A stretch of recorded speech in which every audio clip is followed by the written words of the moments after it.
चलिए देखते हैं अगला सवाल तीसरा है। ये भी बोल रहा है भाज्य गुणनखंड विधि से एलसीएम और एचसीएफ दोनों निकालिए। तो दिया है 12, 15 और 21। वो भी गुणनखंड विधि की बात कर रहा है, तो सबको बारी बारी से ले लेते हैं।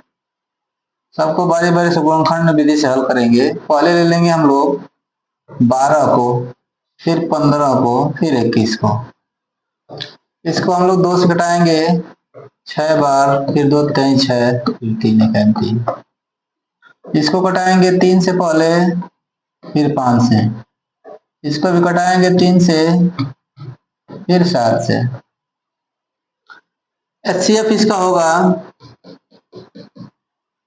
देखिए इसमें क्या मिल रहा है, 3 और 3 और 3, तीनों में 3 3 मिल रहा है, तो एचसीएफ हो जाएगा 3। एलसीएम की बात करते हैं।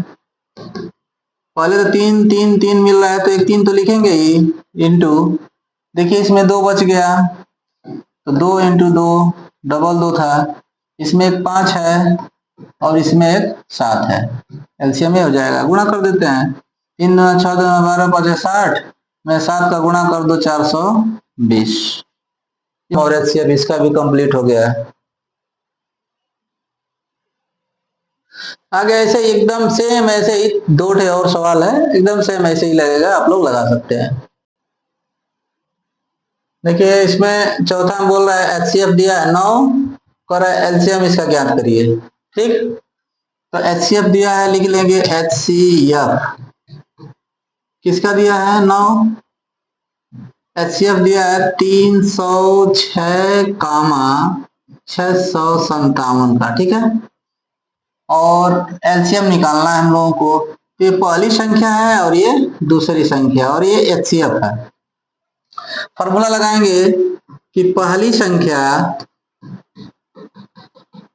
गुणे दूसरी संख्या बराबर एचसीएफ इंटू एलसीएम।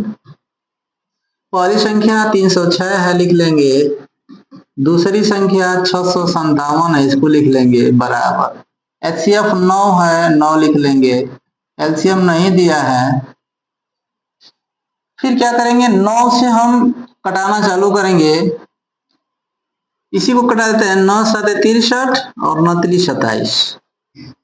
उसके बाद 306 बचा इंटू 73 बराबर एलसीएम। तो 306 में हम लोग गुणा कर देंगे किसका, 73 का।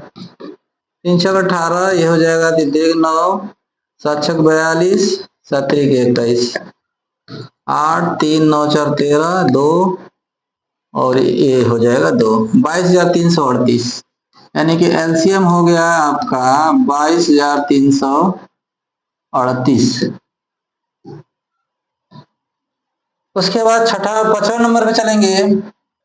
5वां क्वेश्चन कह रहा है कि जांच कीजिए कि क्या, प्रश्न पूछा है, क्या किसी प्रकृत संख्या n के लिए संख्या 6n अंक 0 पर समाप्त हो सकती है। तो सबसे पहले तो हम लोग 6n का गुणनखंड करेंगे, 2 तिहाई 6 और n। तो हम लोग लिखेंगे नहीं, 0 पर समाप्त नहीं हो सकती। 0 पे वो संख्या समाप्त होती है जिसका गुणनखंड 2 और 5 हो, 2 5 आए गुणनखंड में। जैसे लिखेंगे कि नहीं, 0 पर समाप्त नहीं होगी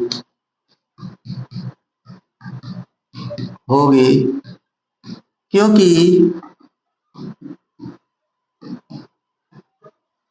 इसका गुणनखंड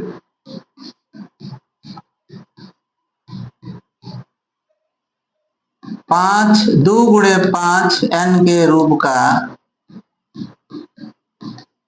नहीं है। ठीक, यहां से ये भी समाप्त हो गया।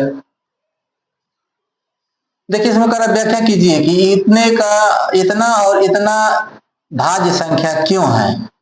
ये भाज्य संख्या है लेकिन क्यों है, तो हम लोग जांच करेंगे। पहले इसको लिखेंगे 7 गुणे 11 गुणे 13 प्लस 13। तो हम लोग देखेंगे इसमें कॉमन क्या है। देखिए 13 कॉमन है, तो बचेगा 7 गुणे 11 प्लस 1, तो हो जाएगा 13 गुणे, यहाँ गुणा का चिन्ह होगा, 11 7 77 प्लस 1, यानी कि कुल मिला जुला के हम लोग देखेंगे कि आ गया 13 गुणे 78। तो ये भाज्य संख्या है, क्यों है इसमें लिखेंगे, इसमें एक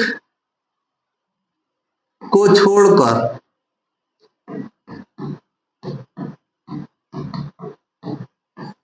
अन्य दो गुणनखंड और भी हैं,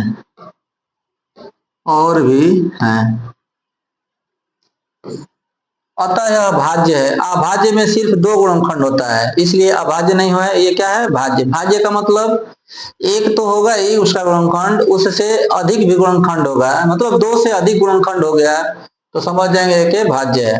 देखिए इसका दो से अधिक गुणनखंड होगा, पहले तो एक से भी कटेगा संख्या, और देखिए इसमें 13, 6 भी दो से कट जाएगा, 3 से भी कटेगा, कई गुणनखंड आ जाएंगे ना। तो एक को छोड़कर, एक से तो कटेगा ही, अन्य दो गुणनखंड क्या, दो से अधिक भी गुणनखंड होंगे। यहां लिख सकते हैं अन्य दो से अधिक गुणनखंड होंगे।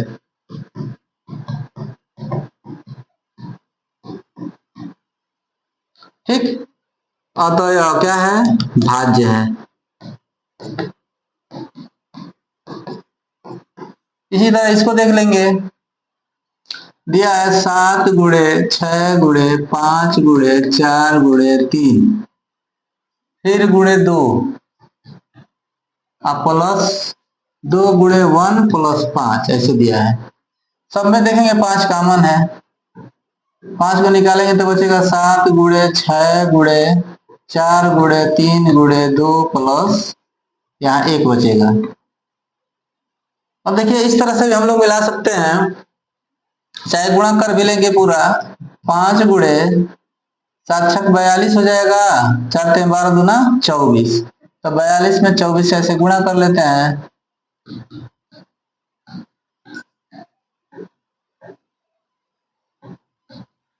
1008 में 1 जोड़ दीजिए तो 1000 आपका 9 हो गया। तो देखिए एक से तो कटेगा भी, ये 5 से भी कटेगा, अन्य संख्या से भी कट रहा है, तो इस तरह से यह भाज्य है। तो लिख देंगे कि यह भाज्य संख्या है,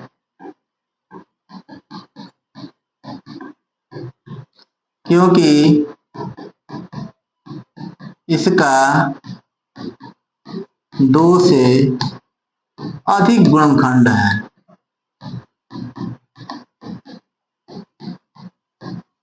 बस यहीं से अभी समाप्त हो गया।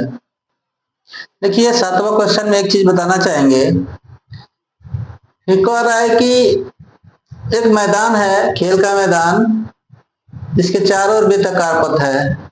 इस मैदान का एक चक्कर लगाने में एक सोनिया है जो 18 मिनट लगाती है, और इसी मैदान का चक्कर लगाता है रवि 12 मिनट में। अब कह रहा है दोनों को एक साथ एक ही समय पर उसी स्थान से छोड़ा जाए तो कितना समय लग जाएगा। तो अंदाजा लगा सकते हैं आप कि जब दोनों को वो भी एक ही स्थान पर पुनः दोबारा मिल जाए तो कब मिलेंगे, कितने समय बाद मिलेंगे, तो देर होगा उन लोगों को, अधिक समय लगेगा। तो अधिक के लिए मैं बताया था कि अधिकतम अगर लगे, अधिकतम हमें महसूस हो कि इसमें अधिकतम की बात हो रही है तो एलसीएम निकलेगा, और न्यूनतम की बात करता है तो एचसीएफ निकलता है, तो इसमें अधिकतम समय लग जाएगा। अतः हम लोग इसका एलसीएम निकालेंगे 18 और 12 का, 18 एंड 12 का हम लोग एलसीएम एक ही साथ निकाल लेते हैं।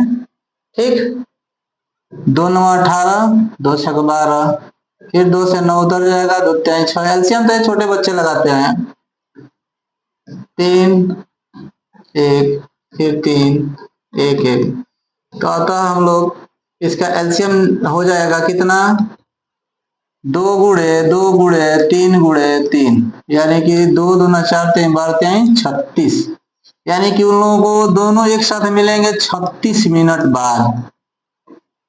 ठीक ना, 36 मिनट के बाद वो दोनों एक साथ मिलेंगे।